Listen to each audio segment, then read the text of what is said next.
we've already had a dog trying to have sex with Jolly. So, be thankful of what you're not hearing.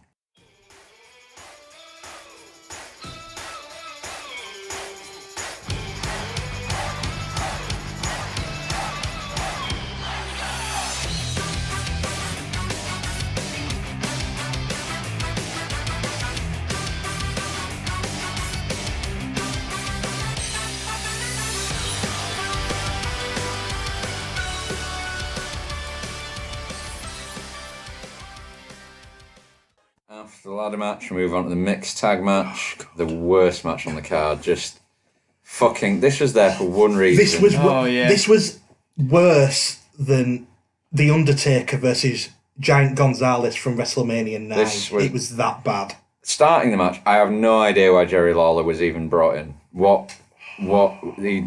He added nothing and it was pointless. No point, yeah. I have no idea who the fuck Al Roker is or why he was there.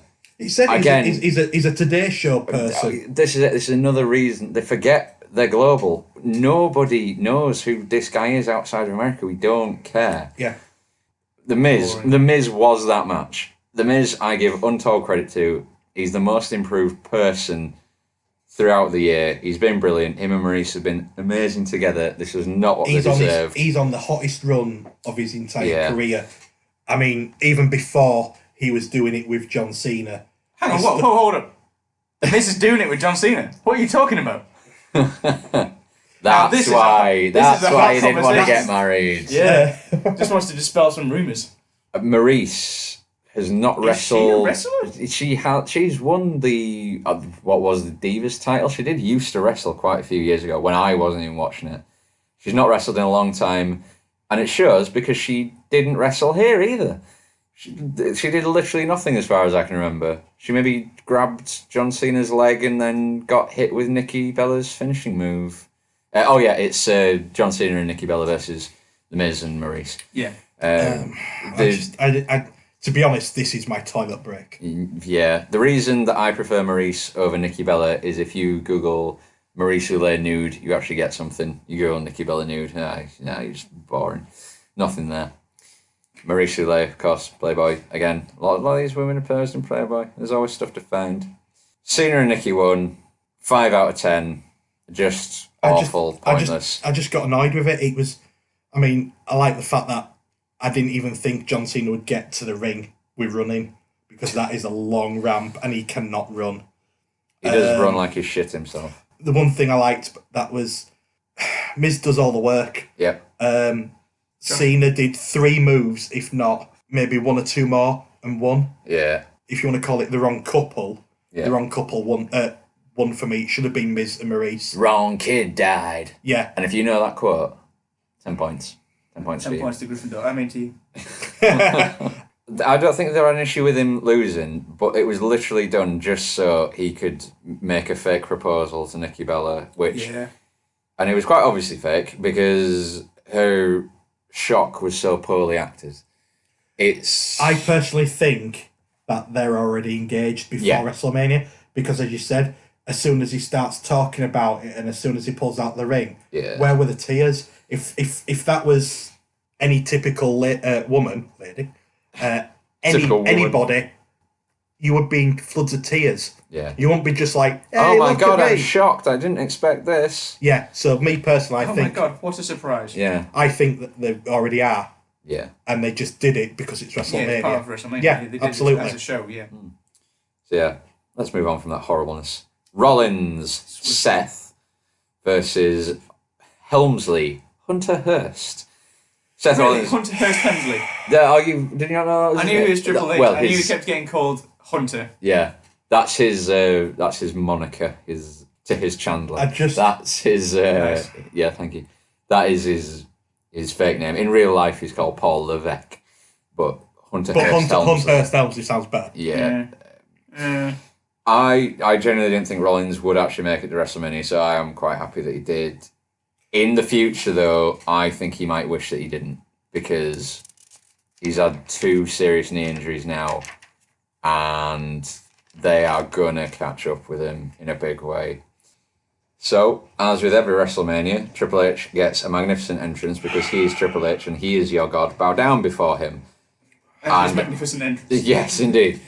He came down on a lovely motorised tricycle with... Which he almost couldn't get off. Yeah.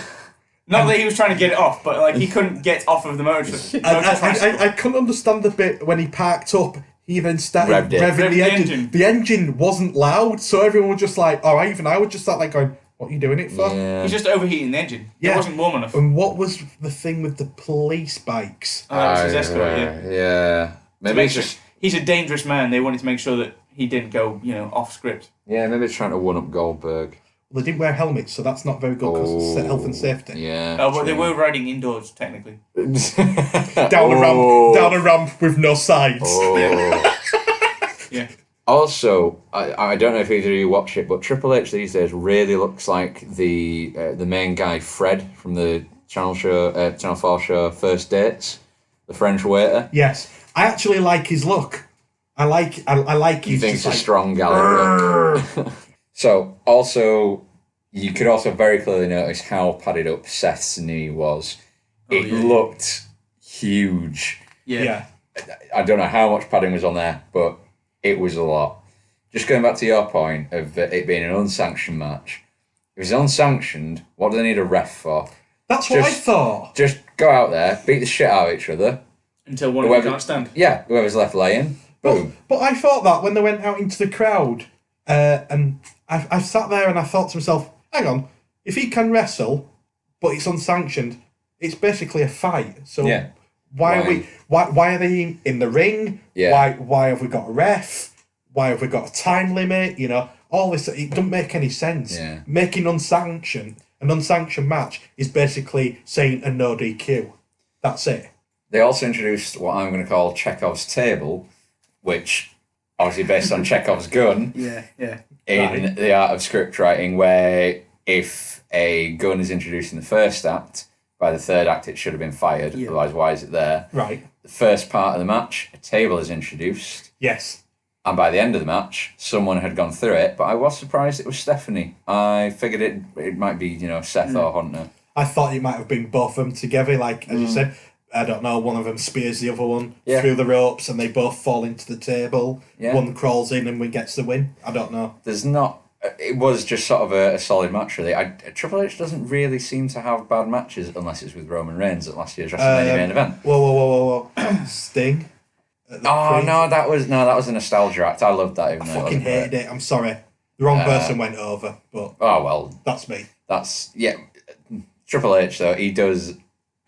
on his record, he's now got the most WrestleMania losses. Yeah, so he's obviously he's 12 losses. So these people, and I must say that these people that say that he buries talent, he's not really burying talent if he loses 12 times at WrestleMania. He's basically gotten better as the years have gone on. Yeah. In the end, Seth Rollins wins with his ugly pedigree. I think that should be the... Don't use the pedigree anymore. Use the Phoenix Splash. That was lovely. I love that Phoenix Splash. Brilliant.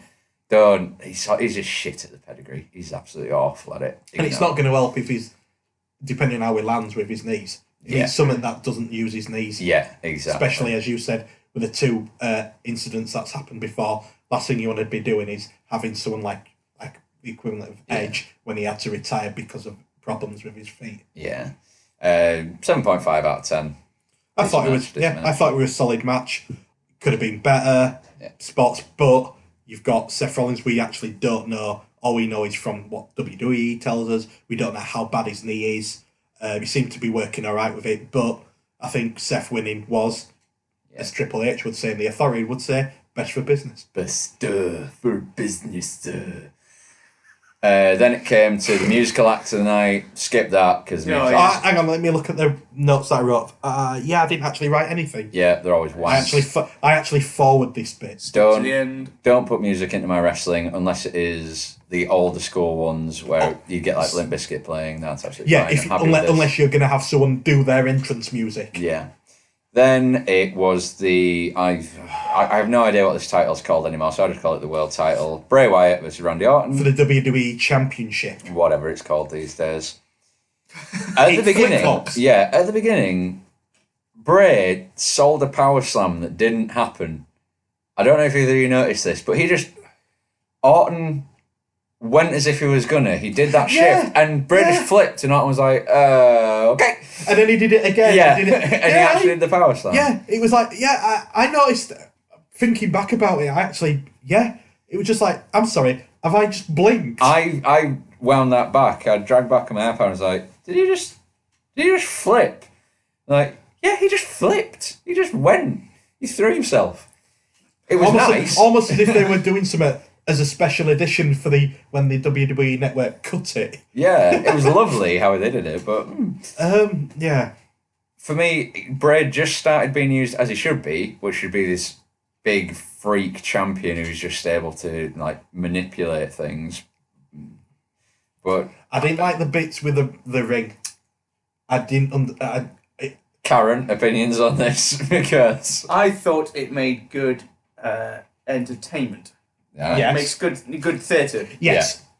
And because they're trying to work this angle where like the whole storyline again was pretty good on this one. Yes. Because it goes back even further, I think, than the Jericho Owens one, doesn't it? Yes. At least equidistant. I'm assuming. Yeah, I think yes. May not be on this storyline, but they have got. Well, if I define what I mean the storyline, I mean like not just the history of Bray Wyatt and the Wyatt family. Yeah. But you've got Randy Orton and his kind of feud with the family, and then how they kept Bray Wyatt was kind of grinding him down. Yeah. Then he joins the family. Yeah. Then you've got that kind of internal feud with Luke Harper. Yeah.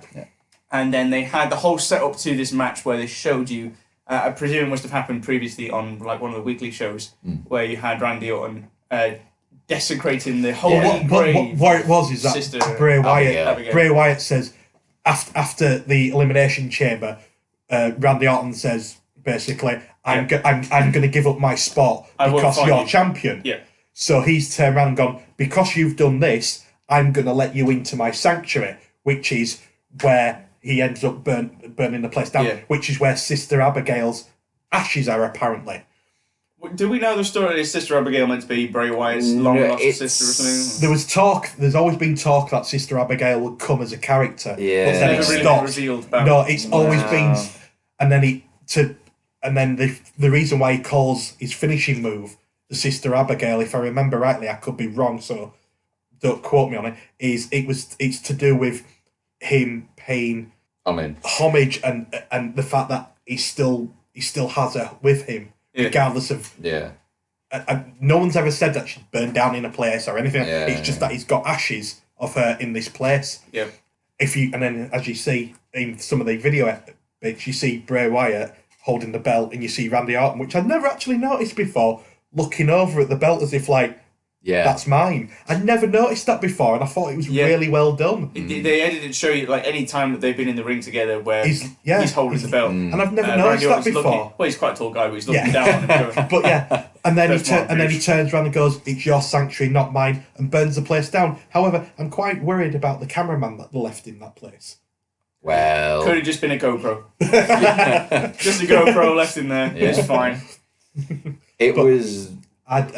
Wrestling wise, I'll let you talk this because there's not much more I have for it. Wrestling wise, mate, it was like fine. You say, it was good theatre in terms of the stuff that projected on the ring. The spectacle and the story was fine, but you got to think that anybody like first row, they would not have a fucking clue what was going on looking at the ring. No. All they can see is a light shining down. Unless they're looking up there. They'd have to be looking at and they're not, because they can see... Because they're right in front of the ring. It's a better effect for those at home than it is for those in the stadium. But I have that with, again, like, when they do mind games in wrestling, and only the people at home can see it, but it's like a special effect or out like that. I think the wrong person won. Yeah, I do too. It also ended way too quickly. I know Randy Orton's thing is RKO out of nowhere, but this literally came out of nowhere. Just I think it was a bad finish because it just happened all of a sudden. It was almost as if someone's gone. We need to stop now. We need to stop. Yeah. And he's just done it. The quality of the match itself, I'm sorry, but it should have been on the pre-show. I would say I gave it 6.5 out of 10. I think it was nothing special. Nope. the Neville Austin Aries match was better. Yeah, Orton wins. Orton's new champion. We'll see what happens with that going forward. Next up, Universal title match. Goldberg versus Brock Lesnar. This was exactly what they needed to do. I think they got this match spot on. It was never going to be a 60-minute Iron Man match, wrestling clinic. Can I just say that Paul Heyman knows how to tell a story? Yeah. That bit between the start, him talking over it, that was just fantastic. Yeah. He's just spot on. I can't knock Paul Heyman. Goldberg's walk to the ring actually took longer than most of the matches that he's ever had. Yes. I'm happy he didn't smack his head on the door, because there has been cases where he's split open, as we've seen on Raw, and then possibly certain cases where he's had a slight concussion. Yeah. Before he's got to the match. Knocking yourself loopy before you do anything else is not good. But me personally, Goldberg spears straight after 3 suplexes from Brock, which I thought was actually really cool. I don't like Brock as this. All he does now is just suplex. German suplex. All he does is a suplex, and that's it. This guy was a guy that bred the shit out of Triple H. Apparently broke his arm, broke Mark Henry's arm, destroyed John Cena's face, smashed the shit out of Orton. Now, I know Goldberg's an older guy, he's in his 50s, or 49, 50-ish, but but you can work a match that doesn't involve suplexes, and unfortunately, that's all Goldberg is a suplex machine, and I know that's good in certain areas, but that's all he did. Suplexes and an F5, and he won. Yeah. No, that's not good. I just had down explosive start, suplexes and spears all over the place. It was the shortest match on the card, but it was probably the most entertaining because it was all condensed into that. Yeah, I love the leapfrog from Brock. I'll give you. Yeah, that was incredible. Even when I was like, wow, I didn't expect that from. I thought he'd get caught or he'd dip out of the way, but that leapfrog from Brock, I'll give credit where credit's due. That was fantastic. Springing that boy's step. White men can jump. But as we've seen with Survivor Series, especially with Survivor Series, because Royal Rumble's a little bit different. He gets hammered a couple of times and then beats Lesnar. But in this case, it's the other way around. He takes everything from Goldberg, and then Goldberg gets hit with basically a forward suplex off of the shoulders, which is his F5. He hits him once, and Goldberg loses the belt. Goldberg's spears still always look stiff as fuck. He really just looks like he's just mowing into you. Like a Roman Reigns spear. He looks like he's like you're going into it, but fucking Goldberg looks like a rugby tackle. Yeah, Goldberg is just channeling being an American and the fact footballer. that it comes off his feet as well means he's putting all his weight into it. Goldberg, after he spears Lesnar in the ring, Lesnar rolls out of the ring. Yeah. Goldberg spears him through a barricade. Yeah. Rolls him back into the ring for a jackhammer. Yeah. Which Brock Lesnar kicks out of. Mm-hmm. Yeah. He's the first person to legitimately kick out of the spear jackhammer combo. Yeah. Oh. Yes. I did not know that. Yes. Yeah. Wow. Wikipedia full of even Triple H didn't do it when he lost the belt at the event after the Elimination Chamber, which Goldberg should have won. Yes, I think it was Armageddon. Even he didn't kick out of it then. First to legitimately kick out of it. There you go. Surprising. Yeah, Lesnar wins. F5, 7.5 out of 10. Did what he needed to do. Bish bash bosh. Ticks all the right boxes. Gave Brock dosh. But with his lighter schedule, you're not going to see much of him defending that belt. It'd be quite nice because he'll only defend it on pay-per-views. Yeah, same problem. They've had this problem before. Yeah. It's fine. I thought it was a very good match. It went longer than I expected. So from there, we move on to the SmackDown Women's Championship match. Alexa Bliss versus Becky Lynch versus Mickie James versus Carmella versus Natalya versus Naomi. Yeah. Exactly as I thought. Piss break match. I like the way that Becky Lynch came out as Predator. That was quite nice. Yeah. And Mickie came out as a Native American. Yeah, a shit Pocahontas. It was just, It was this. The matches should have been reversed in that this would have benefited a lot more from being elimination, whereas the other would have benefited a lot more from being a four-way. Because this is all just too busy, everybody trying to do a lot of things, and really hard to get interested. Everyone rolls out, lets two people have their little 2 minutes in the ring. I like Alexa Bliss. She plays the spoiled heel very well. Yeah, she's got but unfortunately, you knew that she was going to lose the belt because Naomi's home crowd. Yeah, Naomi deserves it, really. Yeah. Naomi did win it. She got she got the submission on Alexa Bliss. Yeah, very good submission. Yeah. She's worked her ass off. Which she's got a lot of ass, so imagine how much she had before. Yeah. For me, Alexa Bliss I like. Naomi, she deserves it. Yeah. Becky Lynch has been lost in shuffle. Yeah. Mickey James has been brought back. Yeah. Carmella is there to fill a seat. Carmella's green, not good enough. Yeah. Natalya, now this is the problem I've got with Natalya. She's been there for such a long time. She would be fantastic as a heel, but they've not put belt on her. It's the Big Show thing. Every other week she switches from face to heel. They don't know what to do with her, but because she's been there such a long time, she's part of the furniture now. Yeah, she's not spoiled goods, but she's done. Yeah, I thought it was a really, really good match. Not as good as the Raw one, but I get what you're saying. It should have been the other way around. I actually gave this one a slightly better grade than the Raw one. I give it 6.5 out of 10. Yeah. Just because people got lost. The fluidness of the match was far better than the Raw one. You had bits where you thought, was that spot supposed to happen? Did it slip up? Did that happen? But it was more solid. I mean, the only bit that she slipped up on, and she couldn't do anything about it, was when Natalya did the double, when she tried to do the double sharpshooter. Yeah. She can't have done that because there was so much to do there. Yeah. And she tried it and she pulled it off. Right person won. It'd be quite interesting what comes off from here. Yeah. And then from there, obviously Naomi wins, and we move on to the main event, which was The Undertaker versus Roman Reigns. Which ended up being a no holds barred match. Yeah, thank you for reminding me. Yeah, so what's your issue with no holds barred? Other than the Hulk Hogan movie. Analyse the term no holds barred. In which part of that does it say use weapons? Do what you want. It says that no holds are barred. You want to put him in a sleeper for 7 hours? Fine. You want to grip his dick and give it a Chinese burn? Fine. Not against the rules. It's not advised. No holds barred has become bastardised to mean no rules, and it's not that. That's just my gripe with But that. If you're going to call it no holds barred, why don't you just call it a no DQ match? Yeah, exactly.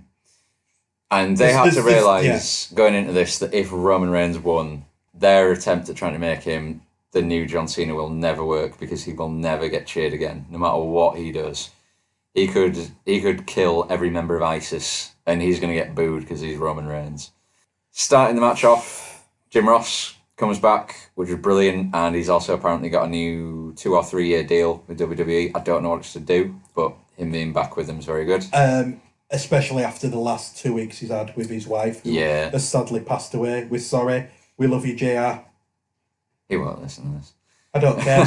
We love you, JR. Again, just with the start, you got Roman Reigns booed as per standard. He's not going to get cheered at all, no matter what. But I don't think there's any wrestling fan in the world that when they hear that first gong, you don't get, if you don't get goosebumps, you're not alive. I also think, going ahead into the match, back and forth, the tables started happening. Earlier in the night, there'd been, was it a DDT done on the German announce table? No, it was Undertaker got speared. No, earlier on in the night, I think there's something done on the German announce table. Then he chokeslammed, or he did something to Roman Reigns on the... he chokeslammed him onto the English commentary table. Yeah. And I think I've gotten the bump of the root of Donald Trump's anti-Mexico policy. It's down to the pure weakness of the Spanish announce table at these events, because they always seem to break countries. Yeah, it's true. One spear and it was gone. I think that is, Donald Trump, of course, WWE Hall of Famer. This is why he's anti-Mexican. It's purely down to that. We've got one match left, and you somehow shoehorn Donald Trump in. I will always shoehorn the Trump. Nice. Can I just ask something? No. It's a no holds barred. I'm punch you in the nose in a minute. It's a no holds barred match. Yeah. Yeah. Is there actually a rope break in it? There was, wasn't there? No, I mean as in there was a rope You're break. rope break, yeah.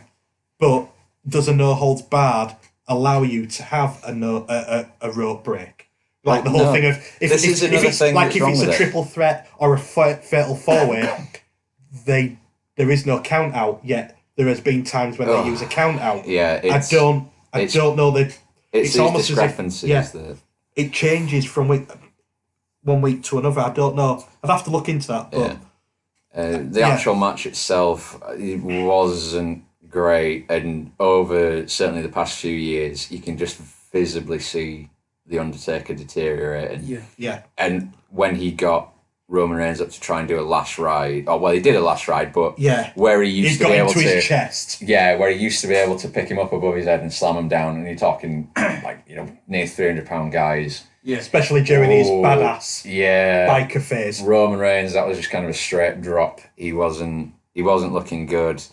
And again, when Roman Reigns was reversing the tombstone into one of his own, and it's not Roman Reigns' fault what happened where he just couldn't get him up.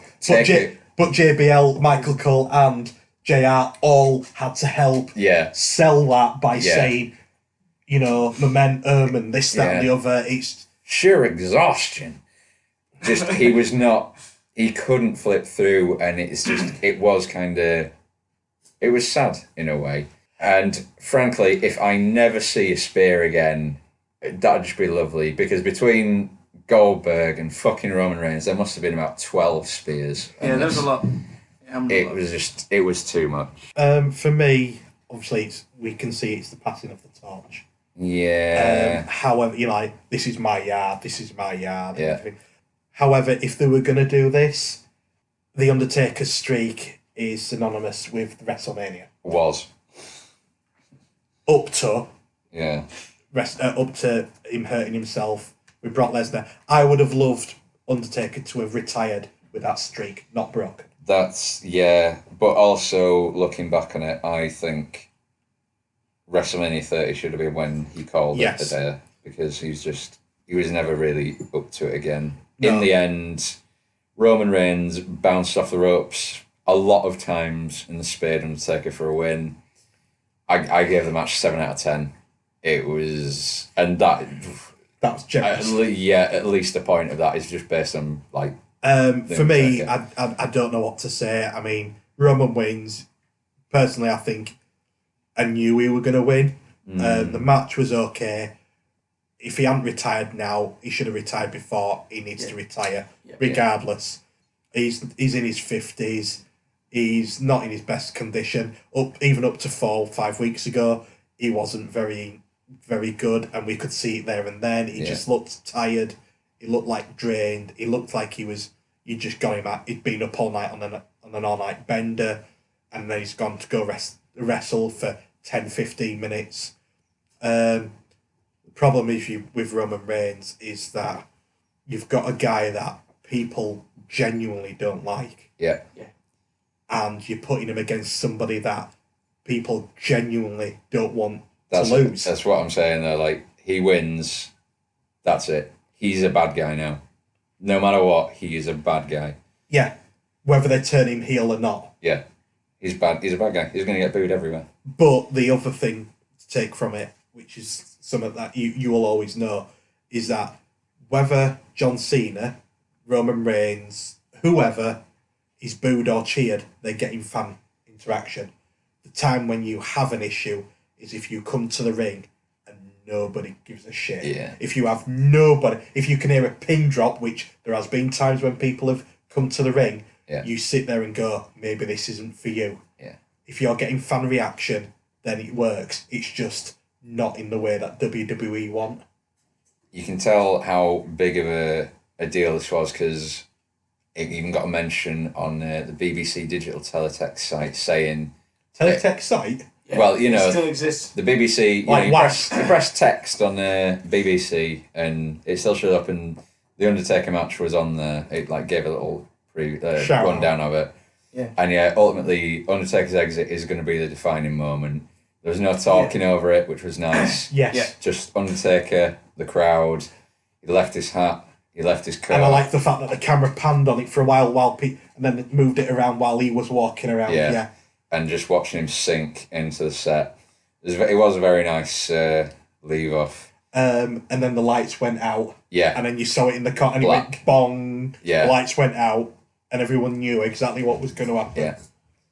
Yeah, I just... Overall, I'd probably give that WrestleMania a 7 out of 10. Like I say, very middling. Yeah. For me, watching pretty much all of them, if not all of them, wasn't the best. I'd say it's in the top 10, but more like 9th and 10th. For me, again, the match overall was meh. Yeah. But the match on the entire card, including pre-show, I've got to give it to Neville, Aries, and then Owens and Jericho. I don't know about you. As much as I love the Hardys turning up, that didn't get it for me. Yeah, it would be Neville Aries. I enjoyed it. Neville Aries or the ladder match for me. Yeah. Caron, favourite match or two of the night? Would you say Bray Orton? Cena for him. Bray Orton was good. I might go just because it didn't take its time too much for Lesnar Goldberg. That's absolutely fine. Well, we hope you enjoyed it, guys. Thank you again to Michael Jolly the Bear, Jolly Belly Bum Bum, Big Bad Big Diddly. Yeah, we will see you again. Have a time. Have a thing. Exist. Do that stuff. Carry on existing. We'll all die one way anyway. So just get on with it. And if you like wrestling, check out your local wrestling company. Yeah. Go on, do it. Go watch British wrestling. It's doing fantastic, even though Triple H is implying that he's the creator of it all, with the UK Championship. That check out your favourite shows. There's loads. Get on your Facebook, have a look, enjoy. You're going to see some fantastic wrestling. See you guys. Goodbye. Don't die.